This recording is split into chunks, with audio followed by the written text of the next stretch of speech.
Hello, everyone. Thank you so much for tuning in. Welcome to my very thoughtful world. As you guys know, I work super hard to bring you all powerful, positive women who are living our dreams simply because the dream is not a fantasy. Right. And I do believe that everyone should pursue their dream, that calling, the thing that's on their life. And some of us have turned that into the way we make our money.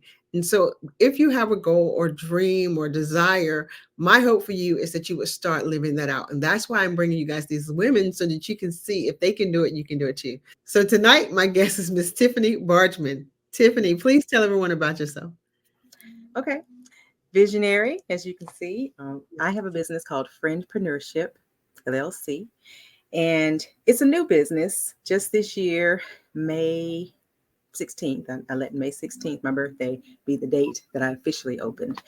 And this business evolved from something that I started last year, and I think it was January of 2022. I started as a social media management company because I love telling people about good things, whether, I have had a good experience at a restaurant or taken a trip that was amazing or bought a piece of clothing, anything that's good. I just can't wait to tell somebody about it because I want them to feel the joy that I feel. So I'm usually, on Google doing reviews, or on Facebook talking about things. And I thought, okay, if I'm going to open a business, what should I do? What are my talents? What's my passion? What do I love? So I thought, okay, communications is one thing. That's just part of my life, part of my being. But then telling people about good things is the other part. And I thought, okay, how can I do that in the broadest way possible? And social media came to mind. So I thought, okay, social media management, let's start there.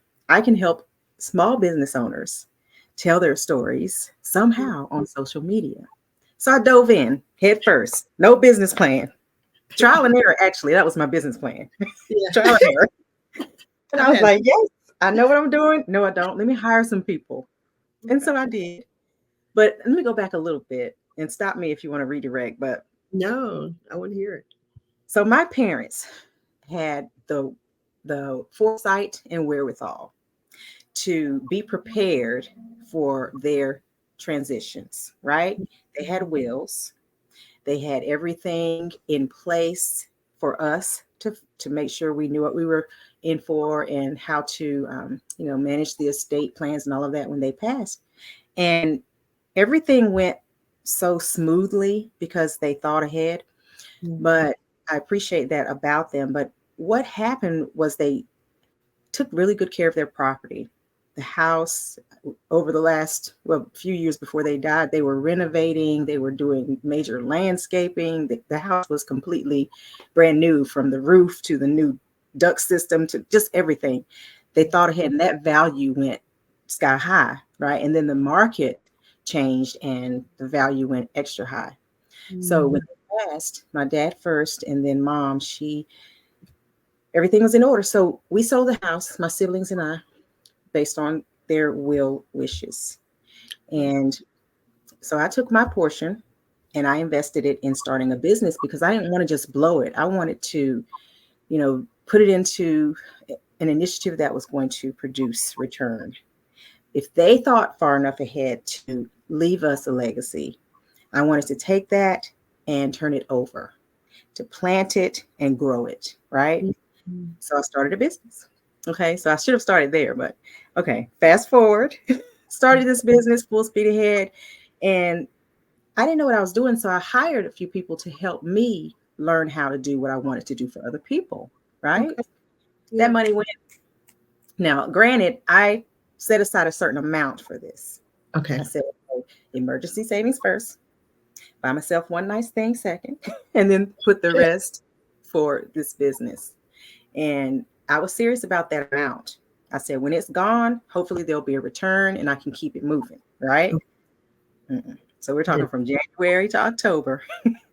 Okay. It's gone like this.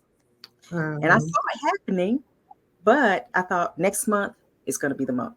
Next month is going to be the month. Next yeah. month is going to be the month.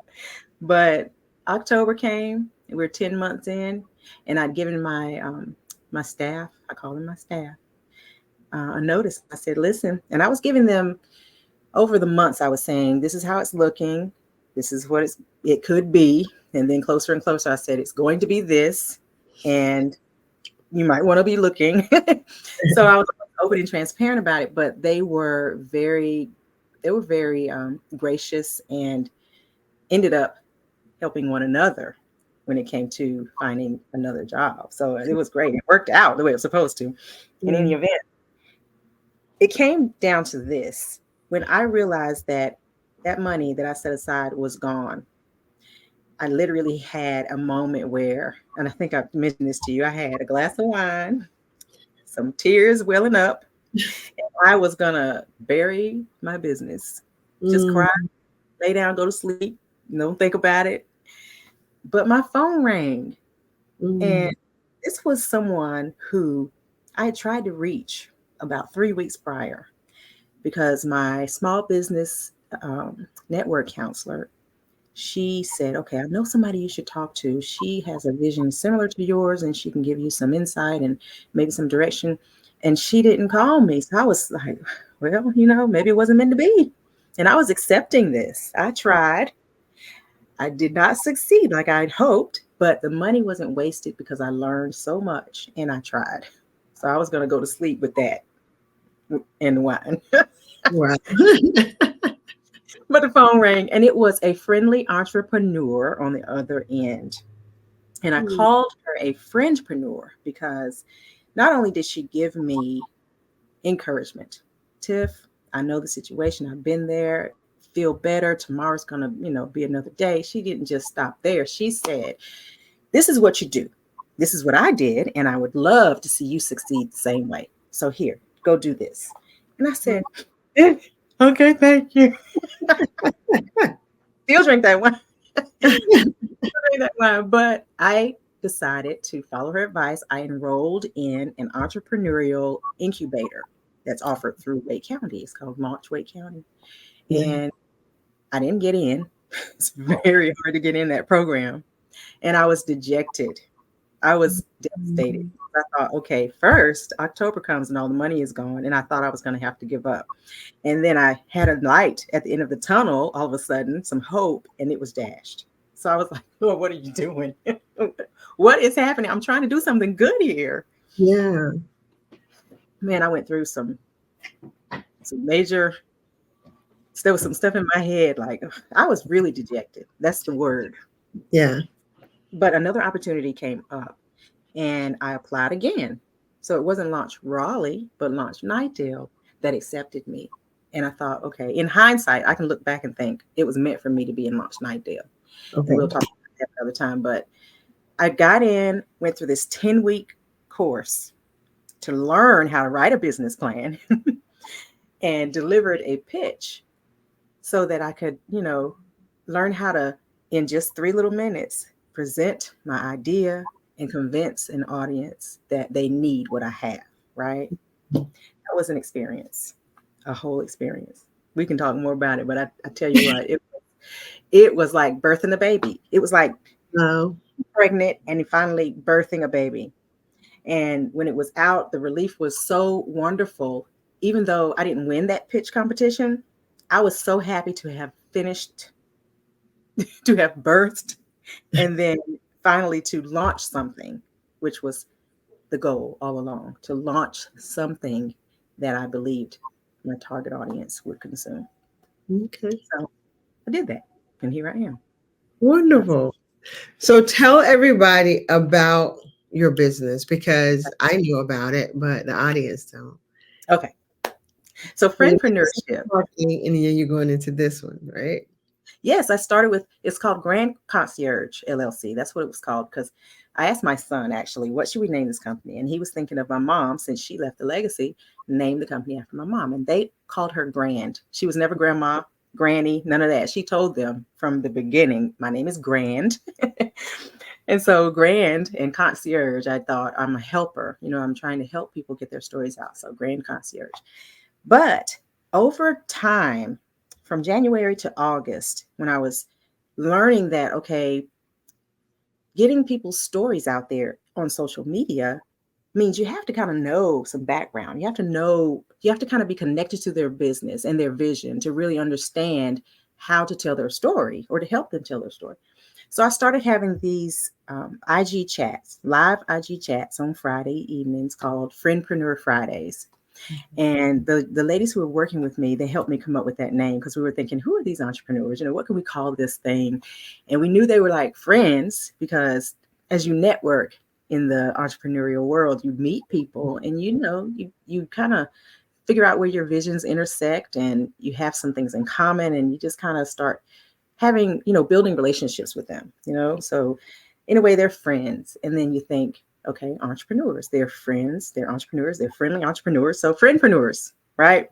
Yeah. And this business became Friendpreneurship because when I thought, if I'm going to revamp this business, I want it to be really related to talking with people about their why, not just helping them promote themselves on social media, but talking with them. The conversations are so valuable and they give me life.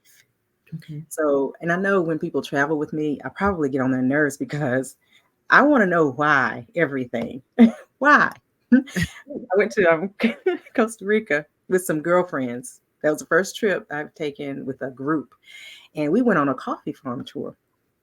I know I got on their nerves because when we went and got instruction, it was like a little class. We were taking a tour and the instructor was telling us all about coffee. And I was just soaking it up. And I wanted to know why this, why that, well, how and when, and the history and all of that. I was just like, yes, yes.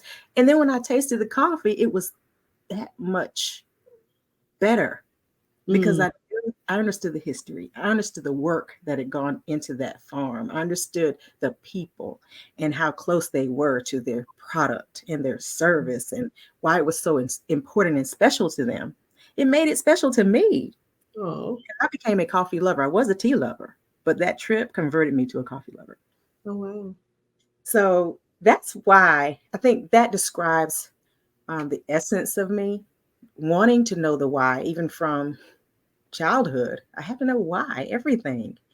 And now I get, why God was putting that in me because I've always wanted to be in features writing. I wanted to do journalism, but not news desk. That was boring. I wanted to do human interest stories. You Mm. know, Yeah. an internship turned me off because it was a news desk internship and I was jealous of the features writers. And I was like, well, if I can't do features, I don't want to do news. So I got away from that. But full circle, here I am. I get to talk to people about their why. So anyway, Friendpreneurship is a business support service, right? We connect entrepreneurs through targeted networking and live storytelling events. Okay. Because, and there's this famous quote, people don't buy what you do, they buy why you do it. That's That's a right. Simon Sinek quote. And when I heard that, probably a year ago, I think it was a TED talk or something, or some post that Simon put out. And I thought, that's it. That describes everything about what I'm doing. So I thought, okay, I'm just going to attach that to this business. Whenever people ask me, I'm going to share that because it's so true. It's me. I Yeah. buy a candle from someone because I know the story behind why she pours those candles. Okay. You know, I buy the coffee because I understand that in Costa Rica, they have to ward off monkeys Mm. from their farms because the monkeys like the coffee when they're in their fruit state and the berries they taste like grapes and the monkeys love that. So the farmers have to keep the monkeys away, but not with, harsh chemicals or anything. They make something that's friendly, like with cayenne pepper and some other things. But the monkeys are a threat, but they have to coexist. So I'm thinking of all of this when I'm sipping coffee. That whole experience that I had is always at the forefront of my mind. So when I think about a cousin of mine who pours candles, I didn't know what her reason was. And one day we were just talking and she said, and I didn't know she had been in a domestic violence situation. Wow. She started pouring candles to bring herself encouragement and light. And Mm. then she started selling these candles to bring that light to others. And I Mhm. thought, now when I smell her candle, I'm like, It's a different experience. it was a completely different experience. and I Yeah. want her candles, you know? Yeah. So anyway, so friendpreneurship, back to it. I want to help people. I want to help people tell their stories, so because it matters to me. And I'm one consumer. I spend my money intentionally. I know I can just go to Amazon and buy this, that, and the other, and sometimes I do. But I make a point to go to small business fairs, these festivals downtown where they have all the vendors out, and they've got these handmade. I'm an earring freak. Look, these I got from Effie Mae's Gifts and Things, and she was a vendor at a Juneteenth celebration downtown. Okay. I collect earrings because I get to go to these events and find vendors who've made them or who, distribute them.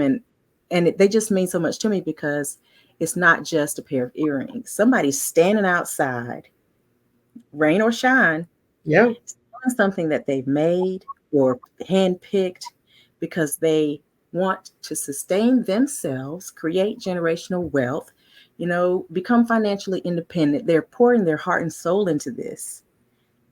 Why not support that? Yeah.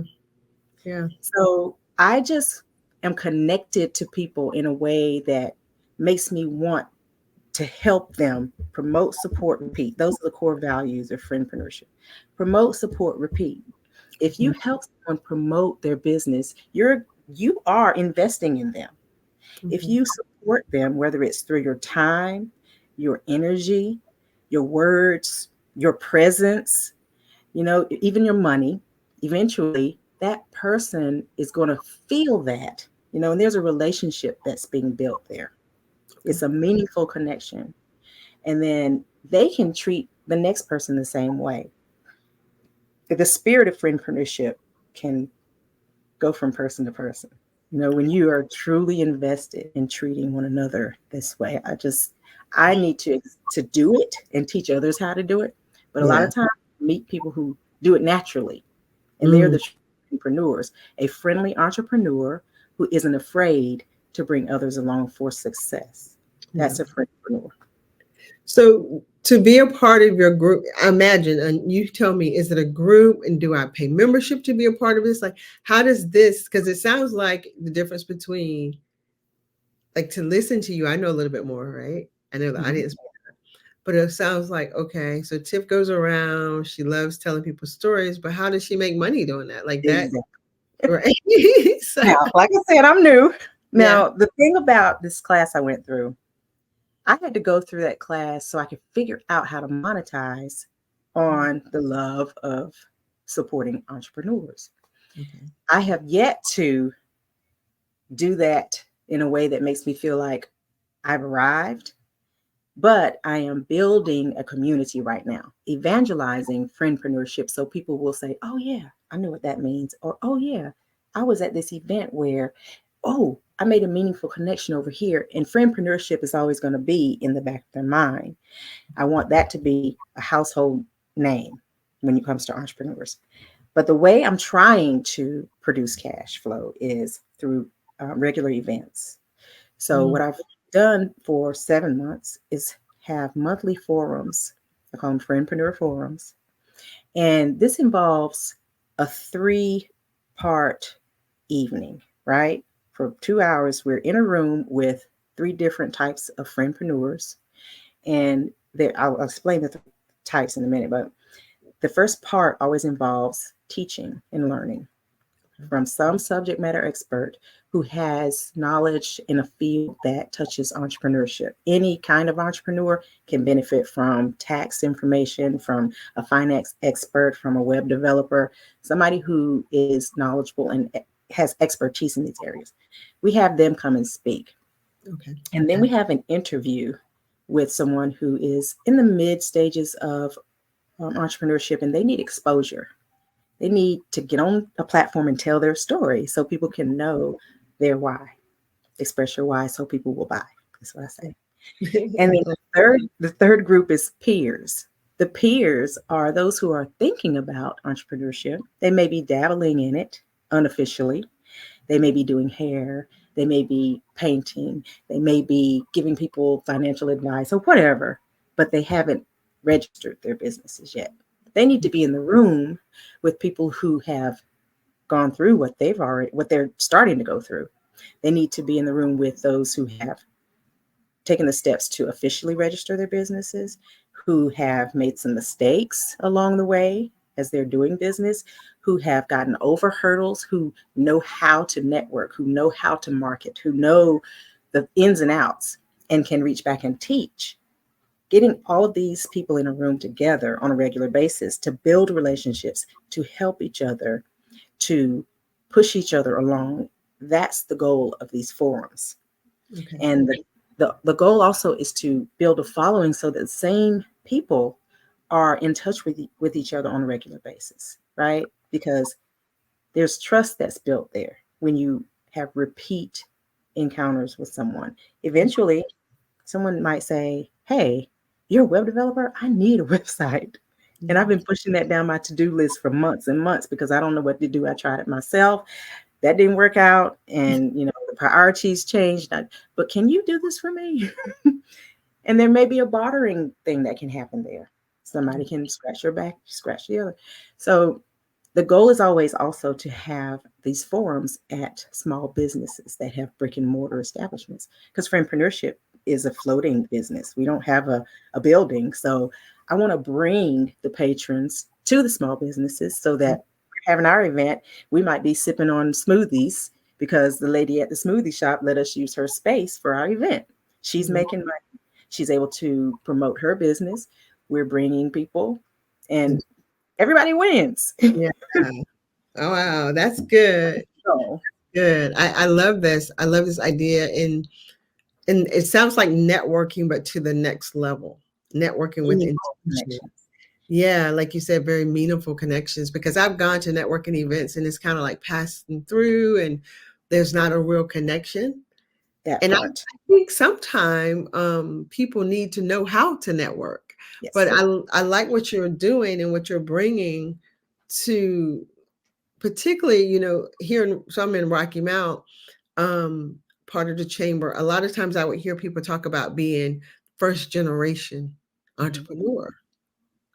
And like how much we don't know, because I'm not so much first generation. Like my grandfather had a business, but of course it didn't seem like structure. He drove a taxi service and did well. I mean, took care of him and my grandmother, but there was no sit down conversations about how to go about doing this, right? How to establish a business. And so a lot of us are first generational, or at the very least, first in the way we're thinking about doing it at this level. Right. So I love what you're doing, because you're creating a space for people to hear in a comfortable place, in a safe space. That word, safe. Yeah. Yeah. Yes. And the trust that is being built. There's a difference between networking and relationship building. And I've learned this recently in my day job, because friendpreneurship is my outside business activity. This is something I do on the side. My work with Fidelity Investments as a business analyst, and before that, program and communications manager. I have been in some leadership training. And this leadership training, we had different workshops and whatnot. And I learned that networking and relationship building are different in that you can go to an event and plan to meet as many people as possible and come away with a whole stack of business cards. Maybe you'll follow up with someone, maybe you won't. But if you go with the intention of meeting at least one or two people in a room of 50 or 100 that you can make a meaningful connection with, then your time will be so much better spent, because you have, if you're in a conversation, you're looking for some commonality. What's the common denominator between me and somebody in this room? Because you know what your goals are. You know what your talents are. You know what your vision is. Someone's going to say something in a conversation that says, okay, oh, I need to learn more from this person. Or, oh, they are sharing something with me. This conversation needs to continue after we leave this event. Those are the connections that you want to make. And then afterward, build upon them. see where your visions connect, see how you can collaborate and help one another, because Mhm. it's not about competition. And I know it's cliche now. Business is not about competition, it's about collaboration. It is. We need to change the whole narrative. Yes, I agree. When we work together, we can get there, not necessarily faster, but in better condition. Yeah. And I'm glad you talked about that too, because I really wish more people would get that it is not competition. The only competition I'm ever in competition with is like, I want to be better this year than I was last year.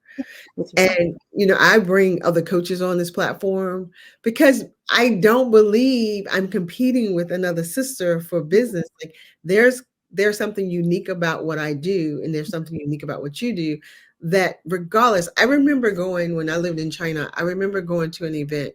I was invited to speak at an event about mindfulness, right? And I was like, well, I don't think of myself as a mindfulness person, but my business is called thoughtfulness. So Yeah. maybe something there. And I got there, and the lady who I would think, particularly in Beijing, was like the goddess of mindfulness. She had a mindfulness center. She was known. And I'm like, I have to stand on stage with this lady, right? And she said to me, she said, Kenesha, you and I can say the exact same thing. And there are people in this room who's going to hear from you, and they need to Mhm. hear what you say it, and they're going to people hear from me. She's like, there's no need to be intimidated being here. There's no need to feel like we're competing with each other. And she just like she comfort me where Mhm. some people would have been like, oh well, let her fail because right, because we're here kind of the same Yeah. genre, I guess. She was such a phenomenal woman. Mhm. To see that, like you said, she was more seasoned. And so that's what I love about what you're doing is that you're going to bring together these different groups of entrepreneurs, like the person Yes. who is just thinking about starting a business, who maybe feel like, I don't even know if I feel like I belong in the room. Mhm. That happens a lot, the whole imposter syndrome thing, Yep. right? Mhm. Where people would talk themselves out of even showing up for something like this because they're like, I'm not good enough to be in the room, but you have to be in the room to make the connections and to hear, yeah, to just learn things.